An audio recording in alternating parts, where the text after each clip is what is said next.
আওয়ামী লীগ একটা প্রতিষ্ঠিত সংগঠন, এদেশের স্বাধীনতা, ভাষার অধিকার, এমনকি অর্থনৈতিক উন্নতি, মুক্তি আওয়ামী লীগের সময় হয়েছে।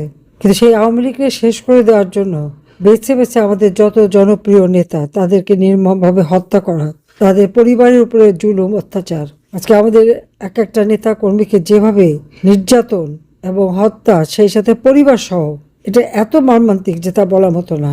তারা ভাবে যে এইভাবে বোধহয় আওয়ামী লীগের নাম নিশানা মুছে দেবে, আওয়ামী লীগকে শেষ করে দেবে। আওয়ামী লীগ জনগণের সেবা করে, আর বারবার আওয়ামী লীগ এই নির্যাতনের শিকার হয়। আওয়ামী লীগ কখনো তো প্রতিহিংসা রাজনীতি করে না, মিথ্যা অপবাদ আমাদের দিয়েছে। যত হত্যা ঘটেছে সেই জুলাই মাস থেকে, আওয়ামী লীগের প্রায় 10,000 নেতাকর্মী তাদের গুম খুনের শিকার। কোনো সংবাদও তো পরিবেশন করতে দেয় না। আমরা খুঁজে খুঁজে বের করে কোথায় কোথায় কাকে মারলো সেই হিসাব করে বের করছি। এমনকি যাদেরকে পুড়িয়ে মেরেছে, মেয়েরে নদীতে ভাসিয়ে দিয়েছে, তাদের নাম ঠিকানাটাও পাওয়া যায়নি। বঙ্গবন্ধু স্মৃতি জাদুঘরে আগুন দিল, 3টা লাশ পড়েছিল, কিন্তু বলতে পারে না তারা কারা। ইন্ডাস্ট্রিতে আগুন দিয়ে প্রায় 150 উপরে লোক হত্যা করলো, হোটেলে আগুন দিয়ে মানুষ হত্যা করলো। আর এই সব মানুষ হত্যা যারা হয়েছে এভাবে তাদের নাম দিয়ে, ওগুলি নাকি আমরা হত্যা করেছি, এই মিথ্যা অপবাদ সারা বিশ্বব্যাপী প্রচার করে যাচ্ছে। কিন্তু ভুলে যায় যে দিন একভাবে যায় না। মানুষকে তো কিছু দিতে পারেনি। অন্তত আমি ক্ষমতায় থাকতে আমার বাংলাদেশের মানুষ পেট ভরে ভাত খেয়েছে, শান্তিতে থাকতে পেরেছে। এই এত অন্যায়, এটা আল্লাহর আরশ কেঁপে গেছে। কাজে তাদের বিচার একদিন হবেই হবে, এটা নিশ্চিত থাকতে হবে। আজকে সমস্ত জিনিসের দাম বেড়ে গেছে। এই কয়েকদিন এই এমনি দুর্মূল্যের বাজার, মানুষের আয় রোজগার নেই, ব্যবসা বাণিজ্য নেই, বিনিয়োগ নেই, তরুণ সমাজের চাকরি নেই। তার মধ্যে যে তেলের দাম বাড়ালো, যে ডিজেল 102 টাকা ছিল সেটা এখন 115 টাকা, অকটেন 122 টাকা ছিল 145 টাকা, পেট্রোল 118 টাকা থেকে 140 টাকা, কেরোসিন সেটা বিদ্যুৎ দিতে পারে না, আবার কেরোসিন সেটাও এখন 135 টাকা লিটারে। এমনকি যে সিলিন্ডার, সে গ্যাস সিলিন্ডারও তো দাম বাড়িয়ে দিয়েছে। তো মানুষ করবেটা কি? যা 1200 টাকা এখন 1940 টাকা দিয়ে কিনতে হয়। এইভাবে গরিব মানুষের, সাধারণ মানুষের পেটে লাথি মারা যাচ্ছে, তাদের অর্থ সম্পদ লুটে নিচ্ছে, সাধারণ মানুষের পেটে লাথি মারছে, আর নিজেরা অর্থ সম্পদ বানিয়ে তাদের রাতারাতি আঙুর ফুলে কলা গাছ। মানুষ কি দিতে পেরেছে? শুধু লাশ উপহার দিতে পেরেছে, আর কিছু দিতে পারেনি। এই অবস্থায় একটা দেশ কখনো চলতে পারে না। এই অবস্থা থেকে দেশকে আমাদের মুক্ত করতে হবে, ইনশাল্লাহ আমরা তা করতে পারবো, এটা আমার বিশ্বাস আছে। কারণ আমি বিশ্বাস করি, কারণ যতবার আমার উপরে হামলা হয়েছে আমি বেঁচে গেছি।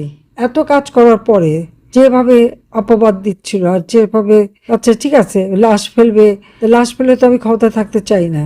যাদের জন্য আমি দিন রাত অক্লান্ত পরিশ্রম করে তাদের জীবনে উন্নতি এনেছি, তাদেরকে আমি কেন হত্যা করতে যাব?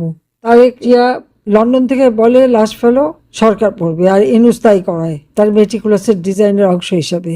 আমি টুঙ্গিপাড়া চলে যাব, কিন্তু আমাকে এখানে নিয়ে রেখে যায়। আমি বলছি আমি দেশে আসব, আমাকে ফাঁসির অর্ডার দিয়েছে, আমি নাকি 1400 মানুষ হত্যা করেছি। তো আমার আওয়ামী লীগের যে হাজার হাজার নেতাকর্মীকে হত্যা করলো সেটার হিসাব নাই। জাতিসংঘের রিপোর্ট দিয়ে দিল 1400, বাংলাদেশে সরকারি গেজেটে বলে 835, আর শহীদ পরিবারের সাহায্যের খাতা হলো, এখানে বলছে 835, আর ওখানে 620 জনকে শহীদ পরিবার হিসেবে সাহায্য করেছে। তার মধ্যে আবার 52 জন কিডনি রোগী বা অসুস্থ অবস্থায় মারা গেছে, তাদের পরিবারকে টাকা দিয়ে আমাদের বিরুদ্ধে মামলা দিয়েছে। আগুনে পড়া ইন্ডাস্ট্রিতে যারা মারা গেছে পুড়ে, তাদের নাম এর মধ্যে ঢুকিয়ে দিয়ে সবাইকে শহীদ বানিয়ে দিয়েছে। কিন্তু আমাদের আওয়ামী লীগ, ছাত্রলীগ, অগণিত নেতাকর্মীদের যে প্রকাশ্য হত্যা করে সেই জুলাই মাস থেকে, তারা আর শহীদ হতে পারে না, তাদের নাম নাই, তাদের নাম নেওয়া যাবে না। এটাই হচ্ছে দুর্ভাগ্য। তবে এবার আর ক্ষমা নাই, এবার এদেরকে এই অত্যাচার নির্যাতনের জবাব জনগণই দেবে। কতদিন জনগণকে দাবায় রাখবে? পারবে না। নির্যাতিত হতে হতে হতে হতে মানুষ এখন অতিষ্ঠ হয়ে গেছে। পেটে খাবার নেই, ঘরে ঘরে বিদ্যুৎ দিয়েছে, বিদ্যুৎ নেই, মানুষের কাজ নেই। এই অবস্থার প্রতিকার হবে ইনশাল্লাহ, আমার বিশ্বাস আছে। আমি সবাইকে দোয়া করি, যারা মারা গেছেন তাদের তার মাগফিরাত কামনা করি। তার পরিবারের প্রতি আমার সমবেদনা জানাই। খালি আমি যারা এই যে আপনজন হারিয়েছেন, আমি তাদেরকে একটা কথাই বলবো যে আমরা দুই বোন, আমরাই তো তোমাদের দৃষ্টান্ত। একই দিনে মানুষ একটা মৃত্যু শোক সইতে পারে না, আর আমরা একই দিনে মা বাবা ভাই সব হারিয়ে দেশ ছাড়া ঘর ছাড়া রিফিউজ হিসেবে আমাদের থাকতে হয়েছে। বাবা মার হত্যার বিচার ইন্ডেমনিটি দিয়েছে, বিচার করা যাবে না। 21 বছর পর ক্ষমতায় সেই বিচারও করেছি, যুদ্ধ অপরাধীদের বিচার করেছি, সেই প্রতিশোধ নিচ্ছে এখন। এটাও তারা আর এক অন্যায় করছে, এরও প্রতিকার হবে। আমি সবাইকে দোয়া করি, আর যারা আপনজন হারিয়েছো তোমাদেরকে এটি বলবো, ধৈর্য ধরতে হবে। আর যারা তোমার বাবা মা ভাইদের হত্যা করেছে তাদের বিচার একদিন করতে হবে, সেই প্রতিজ্ঞাটা মনে রাখতে হবে। আর আমি তো আছি, ইনশাল্লাহ করবো বিচার। তো সবাই ভালো থাকো, সুস্থ থাকো, আমি সেই দোয়া করি। দেশবাসীকে ওটা বলবো সবাই যেন সুস্থ থাকে, ধৈর্য ধরে থাকবে। আমি খুব শিগগিরই ফিরে আসবো, যদি মরতে হয় দেশের মাটিতেই মরবো। কারণ ওই মাটির জন্য, ওই দেশের জন্য আমার বাবা জীবন দিয়েছে, আমার মা ভাই জীবন দিয়েছে। আমি আছি জনগণের পাশে, তোমাদের পাশে আছি। সবাই ভালো থাকো, সুস্থ থাকো। জয় বাংলা, জয় বঙ্গবন্ধু।